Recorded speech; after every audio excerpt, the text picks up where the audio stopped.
चलिए देखें, एड्स का पूरा नाम होता है एक्वायर्ड इम्यूनोडेफिशिएंसी सिंड्रोम।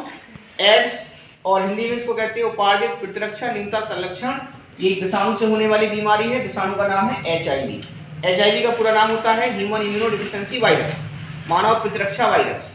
बात आगे बढ़ती है तो एक क्वेश्चन दिमाग में आता है कि विषाणु हमारे शरीर में पहुंचता कैसे है। तो इसके हमारे शरीर में पहुंचने के कई कारण हैं, जिसमें से पहला कारण हम आपको बताते हैं कि अगर मान लीजिए कोई व्यक्ति है और वो एड्स रोग से पीड़ित है और अगर वो अपना रुधिर, ब्लड, रक्त किसी दूसरे स्वस्थ व्यक्ति को दे देगा बिना HIV की जांच किए हुए, केवल ब्लड ग्रुप मैच करके दे देगा अगर, या डॉक्टर उसको चढ़ा देगा, तो उस सामान्य व्यक्ति में भी एड्स हो जाएगा। तो संक्रमित व्यक्ति का रुधिर लेने देने से एड्स हो जाता है। दूसरा पॉइंट क्या रहेगा, एक ही सिरिंज का उपयोग एक से अधिक पेशेंटों में करने से, एक से अधिक मरीजों में करने से आपको एड्स हो सकता है। तीसरा पॉइंट क्या रहेगा, असुरक्षित यौन संबंध स्थापित करने से आपको एड्स हो जाएगा। चौथा पॉइंट क्या रहेगा, चौथे पॉइंट में अगर कोई माता संक्रमित है, उसको एड्स है और उसके पेट में बच्चा है, वो गर्भावस्था से है, तो उसके बच्चे में भी एड्स रोग के वायरस पहुंच जाएंगे।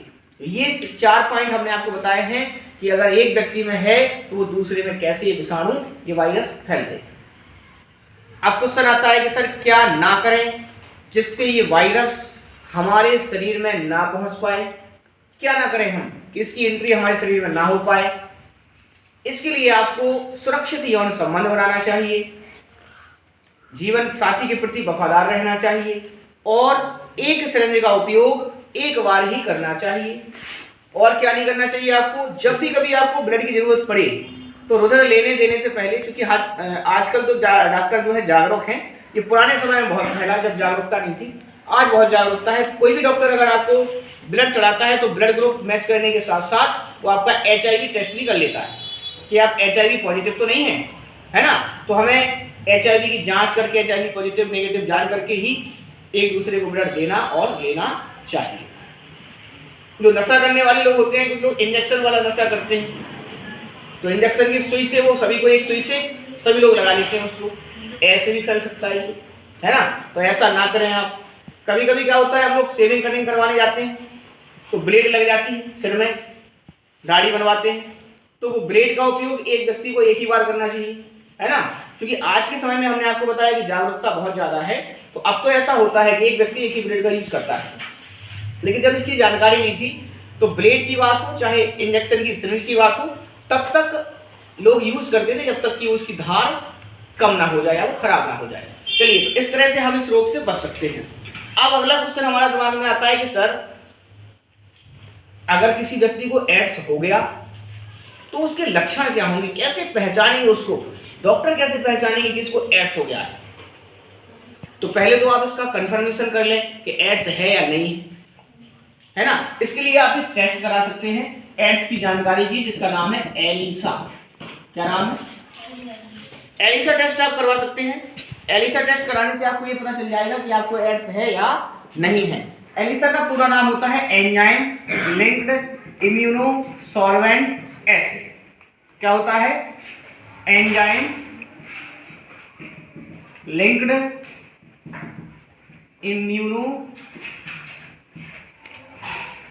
इम्यूनोसॉर्बेंट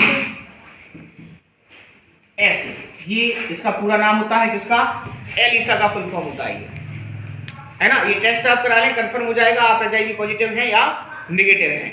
इसके अतिरिक्त अगर किसी मरीज में जो लक्षण हम बता रहे हैं ये लक्षण प्रदर्शित हों, तब भी आप एलिसा टेस्ट करा सकते हैं जानकारी कराने के लिए कि आपको एड्स है या नहीं है। गवर्नमेंट हॉस्पिटल में ये जो है टेस्ट आपको निःशुल्क कराया जाता है। तो कैसे कैसे लक्षण आपको दिखाई दे सकते हैं, कौन कौन से लक्षण आपको मिल सकते हैं, जिससे क्लियर हो जाए कि आपको एड्स है या नहीं है, या किसी व्यक्ति को एड्स है या नहीं है।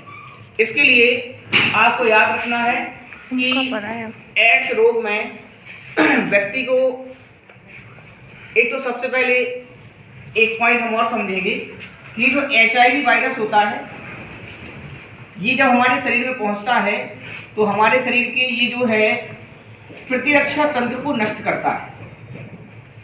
कौन से तंत्र को नष्ट करता है?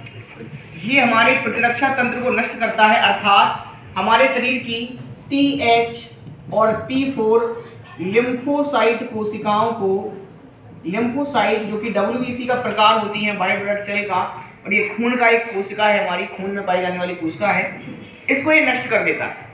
कौन सा विषाणु? HIV। अब जब आपकी रोगों से लड़ने वाली क्षमता वाला जो कोशिकाएं हैं, शरीर की जो सैनिक कोशिकाएं हैं, सोल्जर सेल में, वही नष्ट हो जाएंगी, तो कॉमन सेंस है कि आपकी रोगों से लड़ने की क्षमता जो है वो अपने आप कम जाएगी। इस बात को आप ऐसे समझ सकते हैं कि मान लीजिए किसी देश पर आपने आपको हमला करना है, तो सबसे पहले आप उस देश की सेना को नष्ट कर दें, सेना को खत्म कर दें, तो कॉमन सेंस से आप उस देश पर हमला कर लेंगे, है ना। जब तक सेना रहेगी तब तक आपको उससे लड़ना पड़ेगा। तो ऐसे ही हमारे शरीर की सेना कौन है? आर्मी कौन है? WBC है, उसका प्रकार लिम्फोसाइट है, TH और T4। ये हमारा प्रतिरक्षा तंत्र बनाती है, रोगों से लड़ने की क्षमता बनाती है, और इसको जो है नष्ट करने का काम करता है कौन? HIV। कौन करता है? HIV इसको नष्ट करने का काम। दूसरी विशेषता क्या है कि जब ये वायरस आपके शरीर में पहुंचता है तो 5 से 10 से 12 साल तक आपके शरीर में कोई लक्षण ही उत्पन्न नहीं होता है कि आपको एड्स है, नॉर्मल रहते हैं आप, और तब तक ये आपके पूरे प्रतिरक्षा तंत्र पर कब्जा कर लेता है, आपको अंदर से पूरी तरह से खोखला कर देता है, जिससे आप में रोगों से लड़ने की क्षमता कम होने के साथ साथ अब आपको विभिन्न प्रकार की बीमारियां उत्पन्न हो जाती हैं, आप में शारीरिक कमजोरी आ जाती है, शरीर दुबला हो जाता है, पतला हो जाता है ना, शारीरिक क्षमता। विश्व एड्स दिवस 1 दिसंबर। सबसे पहले हम बात करते हैं एड्स के बारे में। तो एड्स जो है इसका हिंदी में नाम होता है उपार्जित प्रतिरक्षा न्यूनता संलक्षण। एड्स का हिंदी में नाम क्या होता? उपार्जित प्रतिरक्षा न्यूनता संलक्षण, और इंग्लिश में इसको कहते हैं A for acquired, I for immuno, D for deficiency और S for सिंड्रोम, है ना। तो अगर आप लिखना चाहें तो लिख सकते हैं एक्वायर्ड इम्यूनो डेफिशिएंसी सिंड्रोम, ये एक रोग है, इसको आप एड्स कहते हैं। क्या कहते हैं? एड्स। और ये एड्स इसका शॉर्ट फॉर्म है एक्वायर्ड इम्यूनो डेफिशिएंसी सिंड्रोम का। एड्स इसको हिंदी में कहते हैं उपार्जित प्रतिरक्षा न्यूनता संलक्षण। यह बीमारी बहुत खतरनाक है, इसकी जानकारी हमारे लिए होना बहुत जरूरी है। एड्स जो है वो एक विषाणु से होने वाली बीमारी है। एड्स किससे होने वाली बीमारी है? विषाणु से। विषाणु जिसे आप वायरस कहते हैं। क्या कहते हैं? वायरस। अब क्वेश्चन आता है कि सर विषाणु की कौन सी प्रजाति से होता है, ये किस वायरस से होता है? तो याद रखना है ये जो एड्स फैलाने वाला वायरस होता है उसका नाम होता है HIV। क्या नाम होता है? HIV माने ह्यूमन इम्यूनो डिफिशिएंसी वायरस, मानव प्रतिरक्षा वायरस। क्या नाम होता है? मानव प्रतिरक्षा वायरस। ये जीवाणु विषाणु है जो आपको करता है क्या? एड्स करता है। क्या करता है? एड्स, है ना। तो इस तरह से ये जो बीमारी है वो आपको वायरस से होती है जिसका नाम है एड्स, और HIV वायरस का नाम है। अब यहाँ से क्वेश्चन हमारा दूसरा बनता है कि सर ये जो एड्स बीमारी है इसका जो वायरस है HIV, क्या है? HIV जो वायरस है वो कैसे हमारे शरीर। आज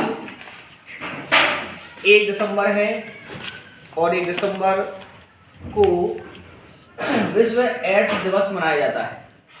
1 दिसंबर को वर्ल्ड एड्स डे मनाया जाता है। ये एड्स जो है एक बहुत ही ज़्यादा खतरनाक बीमारी है, लाइलाज बीमारी है, इसका इलाज पूरी तरह से संभव नहीं है, और ये बीमारी अगर किसी व्यक्ति के शरीर में हो जाती है तो उस व्यक्ति की मृत्यु निश्चित हो जाती है। तो आज हमें, चूंकि आज 1 दिसंबर है, पूरा विश्व एड्स दिवस जागरूकता के रूप में आज का ये दिन मनाता है और मना रहा है। तो आज हमें इसके बारे में समझना है कि एड्स है क्या, कैसे फैलता है, किन कारणों से एक व्यक्ति से दूसरे व्यक्ति में फैलेगा, और अगर किसी को ये रोग हो जाता है तो उसके शरीर में क्या लक्षण दिखते हैं। ये सारी चीज़ें हमें आज समझना है कि अगर आपको जानकारी करना हो कि ये रोग आपके शरीर में है या नहीं है, अगर इसकी जानकारी आपको करना हो तो आप कौन सा टेस्ट करवाएंगे। चलिए तो स्टार्ट करते हैं। ये आपके सामने लिखा है विश्व एड्स दिवस, 1 दिसंबर का दिन है। सबसे पहले हम बात करते हैं एड्स की। सबसे पहले हम बात करते हैं एड्स की। तो एड्स आज 1 दिसंबर है और 1 दिसंबर को विश्व एड्स दिवस मनाया जाता है। 1 दिसंबर को वर्ल्ड एड्स डे मनाया जाता है। ये एड्स जो है बहुत ही ज्यादा खतरनाक बीमारी है, लाइलाज बीमारी है। इसका इलाज पूरी तरह से संभव नहीं है और ये बीमारी अगर किसी व्यक्ति के शरीर में हो जाती है तो उस व्यक्ति की मृत्यु निश्चित हो जाती है। तो आज हमें, चूंकि आज 1 दिसंबर है, पूरा विश्व एड्स दिवस जागरूकता के रूप में आज का ये दिन मनाता है और मना रहा है। तो आज हमें इसके बारे में समझना है कि एड्स है क्या, कैसे फैलता है, किन कारणों से एक व्यक्ति से दूसरे व्यक्ति में फैलेगा, और अगर किसी को ये रोग हो जाता है तो उसके शरीर में क्या लक्षण दिखते हैं। ये सारी चीजें हमें आज समझना है कि अगर आपको जानकारी करना हो कि ये रोग आपके शरीर में है या नहीं है, अगर इसकी जानकारी आपको करना है तो आप कौन सा टेस्ट करवाएं। चलिए तो स्टार्ट करते हैं। ये आपके सामने लिखा है विश्व एड्स दिवस, 1 दिसंबर का दिन है। सबसे पहले हम बात करते हैं एड्स की। सबसे पहले हम बात करते हैं एड्स। तो एड्स आपकी प्रतिरक्षण क्षमता, प्रतिरोधी क्षमता, रोगों से लड़ने की क्षमता पूरी तरह से खत्म हो जाने के कारण आप विभिन्न प्रकार के रोगों से संक्रमित होकर के अपने प्राण त्याग देते हैं। पेशेंट जो है वो मर जाता है। इसलिए इस रोग के बारे में कहा जाता है कि एड्स एक लाइलाज बीमारी है। एड्स एक खतरनाक बीमारी है, इसका कोई इलाज नहीं है, प्रभावशाली इलाज नहीं है। और ये इस रोग के बारे में कहा जाता है कि जानकारी ही बचाव है, जानकारी ही उपाय है। इस रोग के बारे में क्या कहा जाता है, इस रोग की अगर आपको जानकारी है, जानकारी ही क्या है, इस रोग का बचाव है। इसी जागरूकता को फैलाने के लिए पूरे विश्व भर में आज के दिन, 1 दिसंबर के दिन, विश्व एड्स दिवस के रूप में मनाया जाता है। ठीक है।